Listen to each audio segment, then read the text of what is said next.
Tu flexes ta créativité. Mais c'est ça, mais tu deviens rip de la créativité, là. Ouais, c'est ça, exact.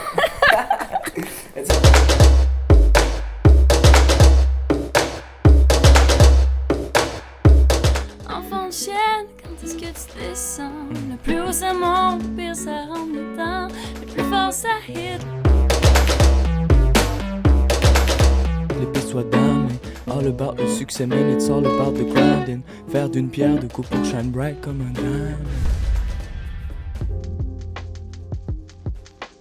Salut!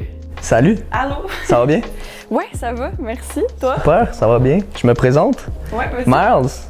Miles Barnes, fier représentant du quartier Huntsick. Je suis un rappeur, compositeur, interprète, je suis un auteur également. Puis voilà, j'ai sorti au mois de février dernier mon projet Il faut work parce qu'il faut travailler. Donc c'était un mini-album sous l'effigie d'Hydrophonic Records. Et donc voilà, j'ai représenté Hydrophonic et le quartier Huntsick. That's it, enchantée. Ben moi, c'est Virginie B. Puis c'est mon nom d'artiste. Dans le fond, je suis autrice, compositrice, interprète. Puis je suis dans le domaine de la musique depuis déjà à peu près 7 ans. Puis là, j'ai un EP qui est sorti il y a pas si longtemps qui s'appelle Margot, qui est plus dans le style folk rock. Puis là, ben, je suis vraiment dans le soul en ce moment. Puis je travaille sur du nouveau stock. C'est ça. Yeah, il faut work. Il faut work, fait que on commence ça? Ouais, est-ce que tu veux piger? Ah ouais, j'y vais. Je pige. Je me sens prêt. Ouais, interview? Time? Absolu. Okay. À quel art tu t'identifies le plus en dehors de la musique? Je m'identifie beaucoup à la peinture. Ah ouais? Ouais. Je suis pas pantoute un peintre, OK. mais je trouve ça vraiment très très beau et je crois que dans les fresques, et j'inclus dans tout ça le graffiti aussi, je pense qu'il y a des couleurs et une beauté qui est vraiment vraiment originale et authentique. Puis je compare souvent la musique à la peinture, puis je trouve vraiment de manière spontanée. Vite fait pour répondre à cette question-là, hein? La peinture.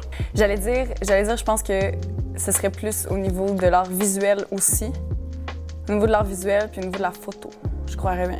Je suis pas une personne qui a pris énormément de photos dans ma vie non plus, mais depuis que je suis toute jeune, je gosse avec des appareils photo, puis des Polaroids que mon père avait d'ailleurs quand j'étais plus jeune. Puis c'est ça a toujours fait partie, comme l'aspect visuel faisait partie comme de ma création. Fait que ça serait Les selfies aussi. Là, c'est la game des selfies. Tellement actuelle. Très très actuel. Ok. T'es prête? Cool. Allons-y. Comment ressens-tu l'impact d'Internet sur l'industrie de la musique? L'impact d'Internet sur l'industrie de la musique. Ben, c'est quand même spécial parce que ça a toujours été là pour nous, tu sais. Puis moi, je le sens comme ça aussi, là, ça a toujours été présent. Écoute, je le vois comme étant assez positif. En général, j'ai quand même grandi avec LimeWire quand j'étais jeune, me faire découvrir t'as mis la beaucoup musique. de virus sur les ordi à tes parents, ça veut dire? Écoute, j'ai jamais eu peur de LimeWire, mais ouais, non, c'est ça, il y a eu beaucoup de downloads, là. Mais tu sais, c'était un accès comme illimité, intense, à une quantité astronomique de musique, là, aussi, là. Wow. Puis peu importe où, ça te donne cet accès-là si t'as Internet aussi. Puis non, je sais pas, je pense que c'est positif pour la découverte de la musique, puis ça me fait découvrir tellement de stock. Parce que tu vis dans un espèce de contexte familial, souvent où t'es introduit, ou même des fois pas à la musique. Puis nous autres, c'était beaucoup du jazz qu'il y avait chez nous, mais tu sais, la pop, je l'ai découvert au travers d'Internet. Puis même au-delà de ça, genre, j'étais allée encore plus loin, puis j'étais allée dans le rap aussi un petit peu, puis genre, c'était tout au travers de ça. Ben moi, je pense que ça a été très bénéfique pour l'industrie de la musique. Ouais. Je pense que ça l'a donné une méchante claque à l'industrie du disque. Oui. Je pense qu'à partir du moment où il y a eu un gros développement au niveau du streaming, au niveau de l'accessibilité de la musique, où le monde, par exemple, par LimeWire, mettons, j'allais pas acheter l'album de Chris Brown, j'allais downloader le beat de Chris Brown sur LimeWire sur l'ordi de mes parents. Puis là, je le mettais sur mon MP3, puis finalement, c'était du Lil Wayne, genre. Ça, c'était fou. C'était toujours des petits « Ah! » Mais c'est bon, mais moi, je pense aussi que ça amène tellement d'autonomie. Mais tu sais, tu disais que c'était pas bon pour l'industrie du disque puis les maisons de disques, mais en même temps, je trouve tellement que ça amène de l'indépendance dans le milieu musical. Puis on dirait que, je sais pas si t'es d'accord, mais il y a une espèce de pente ascendante au niveau de les gens qui s'entreprennent eux-mêmes, qui se regroupent autour de petites équipes avec eux autres, puis qui tout devient très indépendant, puis indé, puis t'as plein de regroupements qui pop, puis qui deviennent encore plus indépendants. Fait que c'est comme une transition peut-être justement des maisons de disques vers ça. Mais toi, tu disais que t'étais avec une maison de disques aussi. Absolument. Avec Hydrophonique. Ouais, Hydrophonique, Hydrophonique. shout-out à Gauthier. Shout-out à toute l'équipe d'Indica Records aussi.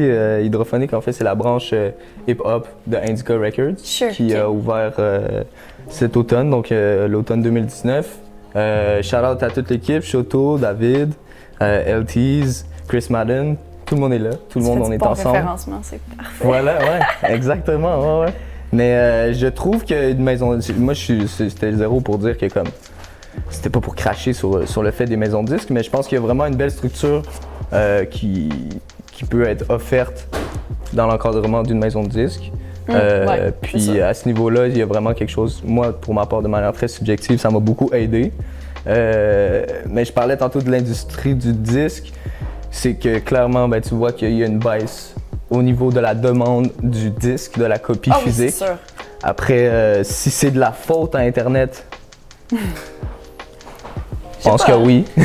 Je pense que oui, mais genre, tu sais, il faut lire les faits puis regarder ça. C'est Tu un sais, fun je d'avoir sais des pas. disques. Moi, j'en ai encore quand même pas mal. Sérieux, ouais. Ça a Ouais. quand même une, Ouais, ouais. une certaine valeur.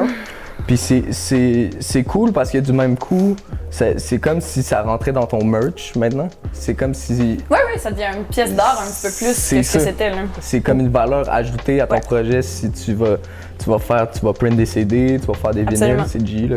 Mais tu sais, il y a du Vraiment monde comme des bands comme Tool qui en profitent pour en sortir un aux genre 10 ans, mais leur album en soi, c'est une pièce d'art, tu sais. C'est une œuvre d'art, là, tout ça, ça a 4 pamphlets, puis t'as des lunettes pour voir au travers, puis c'est beaucoup plus que la pochette simple avec genre juste le CD dedans, tu sais. Moi, j'ai toujours aimé avoir les petits pamphlets à l'intérieur des CD. Ah oui, aussi. avec les lyrics Il y là, a genre. toujours les lyrics, puis c'était comme la manière d'apprendre les tunes, c'était par le petit pamphlet, là. Exact. Toutes les tunes des colocs, comme ça. Ouais, les colocs. Moi, tu parlais tantôt, tu me disais que tu étais allé aux îles de la Madeleine. Oui. J'allais là-bas en char avec mes parents, puis là, mon père, il bumpait genre du gros Outcast, là, j'avais peut-être comme 7-8 ans. Du Outcast. Même chose, genre, je sortais le papier du pamphlet, puis je suis comme, yo, je parle pas anglais, qu'est-ce qu'il raconte? Puis en plus, le C'est flow ça. man, des boys de Outcast, Andrew 2000, c'était malade. Fait que là, j'étais comme, wow. Puis là, je lisais ça, puis là, j'essayais de reproduire les verses dans Oh mon le dieu, char. genre apprendre Miss Jackson au complet. Wow! Avec les bonnes notes, là, puis tous les bons accords, incroyable. Ah, c'est Ouais. bon ça.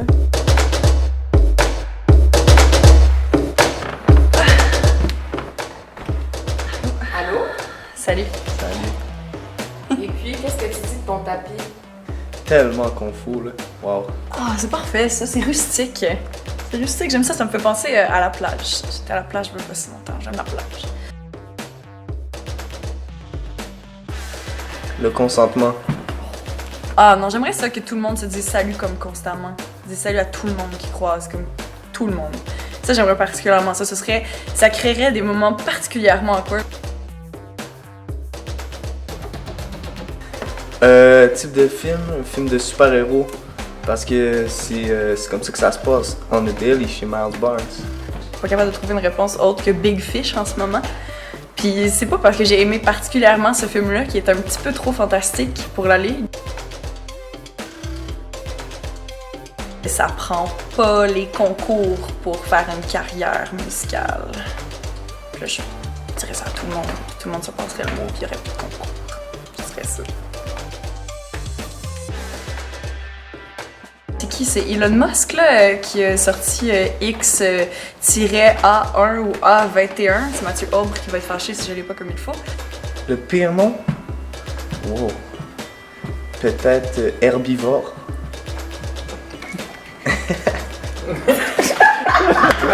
Mettons un prénom Chomsky. Ce serait pas particulièrement agréable, c'est comme prénom.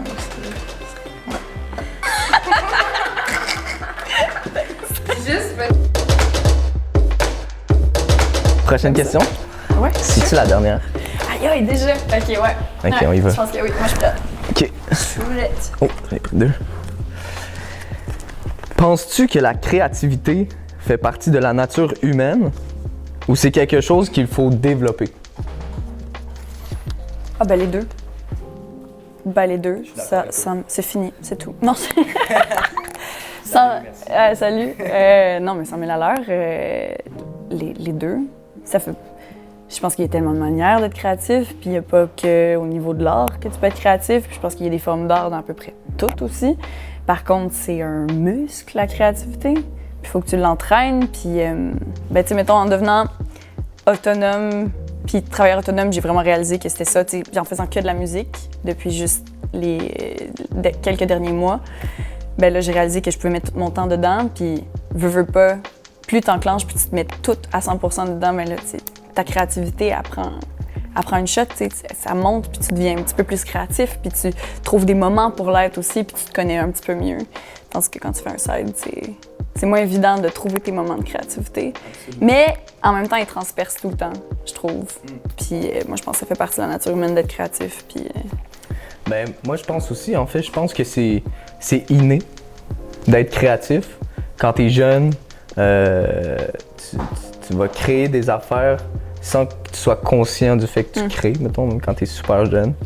Après, il y a manière d'acquérir des connaissances et des outils pour optimiser cette créativité-là. Ouais. Si tu te trouves des trucs, si tu te trouves des patterns, un lifestyle, une indépendance, mettons, pour créer davantage, ben je pense que ça, c'est ce qui permet le développement de la créativité.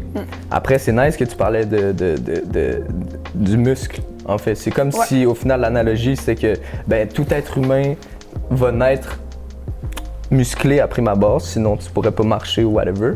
Mais après, il y en a qui décident de travailler ces muscles-là plus que d'autres, comme aller au gym pour pouvoir flex. Comme aller, tu flexes ta créativité. Mais c'est ça, mais tu sais, tout dépendamment du sport que tu vas... Là. Ouais, c'est ça, exact. Mais tu sais, mettons, tout dépendamment du sport que tu vas faire, ben, tu vas travailler certains muscles différemment, tu vas travailler certaines parties de ton corps différemment. C'est la même chose au niveau de la créativité, je pense, dans le cerveau, c'est un peu ça, tu sais. Une certaine discipline aussi à avoir là-dedans. Exact. Complètement convaincu de ça, puis tu donnes une espèce de mode de vie qui va avec ça, mais tu sais, tu disais genre que justement au niveau de l'enfance, genre tout le monde crée jusqu'à un certain point, puis tout le monde, en fait, ça dépend aussi beaucoup de ton contexte dans lequel tu es placé, puis à quel point c'est favorisé. Puis des fois même dans un contexte qui est plus ardu, je trouve que la créativité vient avec l'adaptabilité. Absolument. Puis que c'est comme ça aussi que tu vas vraiment prendre le monde autour de toi, puis tu vas le former. Puis tu vas le former à ta manière qui va te faire du bien, puis qui va te protéger, puis qui va te faire avancer, puis ouais. Allons-y, est-ce que tu veux nous présenter ton objet cadeau? Oui, sûr, mon objet cadeau. Quel est-il? Mon objet cadeau, c'est ce vieux cahier. Nice. C'est pas si vieux que ça, en fait. C'est juste que je maltraite mes cahiers à une vitesse dramatique. J'ai une espèce d'obsession pour les cahiers. J'en ai beaucoup, j'en ai constamment, mais je les remplis tout le temps, puis très rapidement. Puis ben, c'est ça, il est tout taché. C'est probablement un café là, que j'ai eu entre-temps. Puis il y a aussi plein de gribouillis partout. Puis je dessine aussi beaucoup, fait qu'il y a ça là-dedans. Fait que ça représente pas mal ce que je fais. Puis mon processus de création qui est très éclectique, puis qui est très éparse, mais qui se passe dans beaucoup d'écriture. On parlait de ça. Ce cahier-là, il vaut de l'or. Ben moi, en fait, j'ai apporté pour toute l'équipe de Upside Down ce fameux T-shirt SED. Je sais pas si on le voit bien à la caméra. Donc non, ce n'est pas un dossard de brigadier. C'est un T-shirt en fait qui est le merch de mon organisme que j'ai fondé il y a un mois. Ça s'appelle SED, en l'honneur à mon meilleur ami qui est décédé d'un overdose. Donc c'est un organisme sans but lucratif qui SED en fait c'est un acronyme de la communauté de l'éducation sur les dépendances. Okay. Donc au mois d'août dernier, donc il y a presque un an, j'ai organisé un spectacle avec mes partenaires. On a organisé un spectacle à l'hémisphère gauche sur la rue Beaubien-Est, qui était un spectacle d'humour et de musique. Puis c'était en collaboration avec le groupe de recherche d'intervention psychosociale. Donc c'était pour ramasser des fonds pour aider les jeunes à se guider dans cet univers-là des dépendances. Okay. Donc nous, notre mission, c'est de soutenir les jeunes aux prises avec des problèmes de dépendance en bonifiant l'offre culturelle québécoise, si tu veux. Fait que dans le fond, il va falloir que le monde retienne ce logo-là, ouais. Ah, c'est ça génial. CED. Pour vrai, si vous avez besoin d'un coup de main. Je l'ai déposé par terre, mais c'est vrai, faudrait que je le remonte encore. Là, ils vont se battre pour pouvoir l'avoir, ouais. Mais c'est seulement ceux qui ont mis du déo qui peuvent le mettre. Ah, shit! Je t'ai eu. Génial. Ça trop en arrière. Dis-moi, Pléa, si je le mets comme ça. On va s'arranger comme ça. Give me 5. Génial. Good job, man. Yeah. That's it.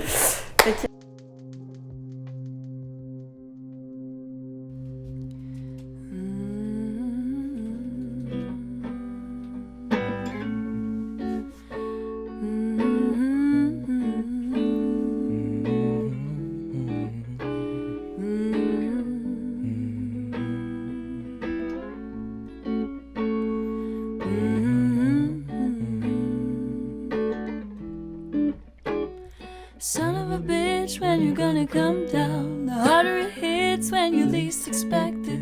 Higher the hits, yeah, the greater the fall. Are you gonna take it all? Son of a bitch, when you're gonna come down? The harder it hits when you least expect it. Higher the hits, yeah, the greater the fall. Are you gonna take it all? C'est all about la money, man, it's all about the timing. Toujours fait du hop et c'est pas besoin que les pistes soient damnées. All about le succès, man, it's all about the grinding. Faire d'une pierre deux coups pour shine bright comme un diamond. Shine bright like a diamond, ay. See not what is coming your way. Blinded by your own lies. Don't wait for the moment to awake. C'est all about les chains et les chars. C'est que le paraître prend le dessus sur le reste après ma barre. If it's all about le cash et les hoes, ça veut dire que l'estime de l'être humain n'est pas à la hausse. I give it a blessing, je le fais comme personne, you know I'm flexing. Give it a lesson à tous ces rappeurs qui paient des listening. À piquer la pente, monter jusqu'au sommet, c'est un risque à prendre. On me demande si ça me tente de m'y rendre. Yo, moi j'suis down, on travaille everyday, tu comprends. Ouais, dans il faut work, pas du genre à le crier, c'est toi, mais faut spread the word. All about l'identité, si t'en prends soin, ça peut te faire autant longtemps qu'une antiquité. J'ai comme pris mon temps pour ne pas le perdre. J'ai compris bien des choses, les deux pieds dans la merde. Repose-toi en paix, mon homie said.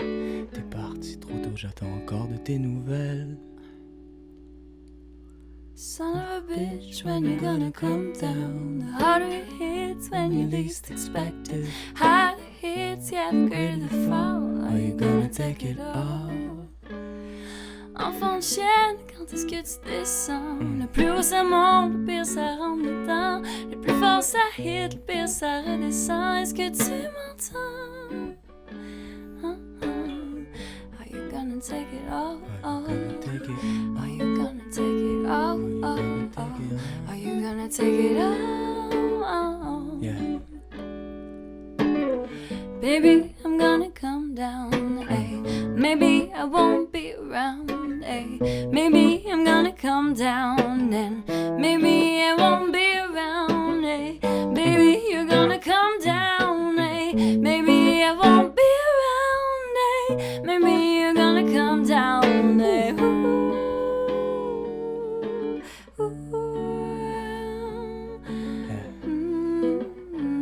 Are you gonna take it all?